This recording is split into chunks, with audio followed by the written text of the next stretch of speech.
বিয়ের পর কিছু মেয়েদের শ্বশুর বাড়ি যেমন হয়। বৌমা, বৌমা। হ্যাঁ মা, এ দেখো তোমার শ্বশুরকে সকালে বাজারে পাঠিয়েছিলাম, বাজার থেকে খাসির মাংস নিয়ে এসেছে 500। মা, আজকে বাড়িতে মাটন রান্না হবে?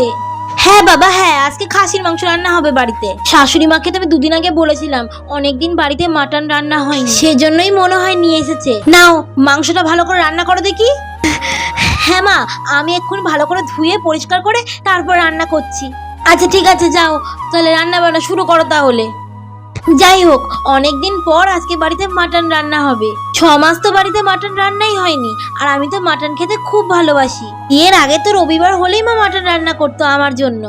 শাশুড়ি মায়ের ওপর যতই রাগ করি, শাশুড়ি মা আমাকে খুব ভালোবাসে, সেজন্য তো আমার পছন্দের মাটন নিয়ে এসেছে। আমার যে কি আনন্দ হচ্ছে। যাই যাই, আমি মাটনটা ভালো করে পরিষ্কার করে রান্না করে নিয়ে এবার, তারপরে জমিয়ে দুপুরে মাটন দিয়ে ভাত খাবো। আলুটা কেটে নি, মাটনে আলু না দিলে হয়? মাটনে আলু দিলে খুব সুন্দর লাগে খেতে।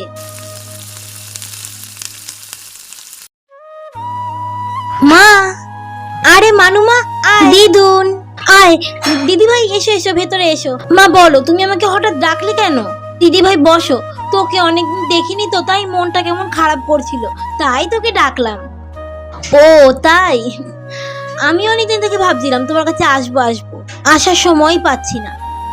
মানুটা বায়না করছিল, তাই আজকে নিয়েই চলে আসলাম তোমাদের কাছে। মা, বৌদি কোথায়? তোর বৌদি রান্নাঘরে রান্না করছে। আজকে কি রান্না হচ্ছে মা? আজকে তোর জন্য তোর বাবাকে দিয়ে সকাল সকাল খাসির মাংস আনা করিয়েছি। তুই খেতে খুব ভালোবাসিস না, সেই জন্যই তো করলাম। ও আচ্ছা, না হলে আমি আবার খাসির মাংস আনবো নাকি এ বাড়িতে? তোর জন্যই তো এনেছি। দাঁড়া বৌমাকে ডাকি। বৌমা, বৌমা। মাটনটা হোক, আমি যাই দেখে আসি মা কেন ডাকছে। হ্যাঁ মা, আমাকে ডাকছেন? তা বৌমা, তোমার রান্না বান্না কত দূর? এই তো মা, আমার হয়ে এসেছে রান্না। আরে বর্ষা, তুমি আসবে কই বলনি তো? এই তো এক্ষুনি আসলাম।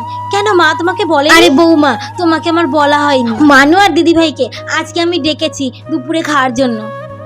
জানো তো, তোমার শ্বশুর মশাইকে দিয়ে সকালবেলা খাসির মাংস আনা করালাম, না হলে খাসির মাংস আনতাম নাকি? মা চলুন, আপনার ছেলের আর বাবার খাওয়া হয়ে গেছে, চলো তাহলে এবার আমরা খেয়ে নিই। এবার আমরা খেয়ে নেব। কি, তুমি আমাদের সাথে খাবে মানে? তুমি যদি আমাদের সাথে খাও তাহলে আমাদের খেতে দেবে কে শুনি? শোনো, আমার মেয়েকে আর দিদি ভাইকে ভালো করে খেতে দেবে, তারপরে তুমি খাবে, ঠিক আছে? ঠিক আছে মা, আপনাদের খাওয়া হলে তারপরে আমি খাবো। খাবার বাড়ো। মানু চল, এবার খেয়ে নিবি, অনেক বেলা হলো। আচ্ছা মা চলো খেয়ে নি তাহলে এখন। দিদি ভাই কেমন হয়েছে গো? খুব টেস্টি হয়েছে গো। ভালো হয়েছে দিশা। রান্নাটা সত্যি খুব সুন্দর হয়েছে। খাও দিদি ভাই, আস্তে আস্তে খাও। দিদি ভাইকে আর পিস মাংস দি। বৌমা, দিদি ভাইকে আর পিস মাংস দাও তো। মোনা, তোর তো পাত পুরো খালি, আর এক পিস মাংস নে। আরে মা, আমি তো 4 পিস খেলাম না, আর দিও না, আমি আর খেতে পাচ্ছি না। আরে না না বললে হবে, এই তো মোটে 4 পিস খেলি। আরে মা দিও না, আর 2 পিস না। আচ্ছা ঠিক আছে দাও। আচ্ছা ঠিক আছে, আর 1 পিস দিতে বলছি। বৌমা, আমার মনাকে আর 1 পিস দাও তো। হ্যাঁ মা। আর তো 1 টুকরোই মাটন পড়ে আছে। আমি কত আশা করেছিলাম, আজ কতদিন পর একটু মাটন খাবো। কি হলো, হা করে দাঁড়িয়েছে যে? হ্যাঁ হ্যাঁ মা, দিচ্ছি। খা, বললাম 2 পিস নে, 1 পিস নিলি।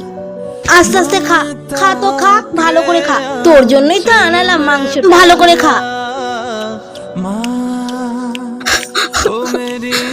সবাই খেয়ে নিল, কেউ একবারও জিজ্ঞাসাও করলো না আমার জন্য আছে কিনা, আমার খিদে পেয়েছে কিনা।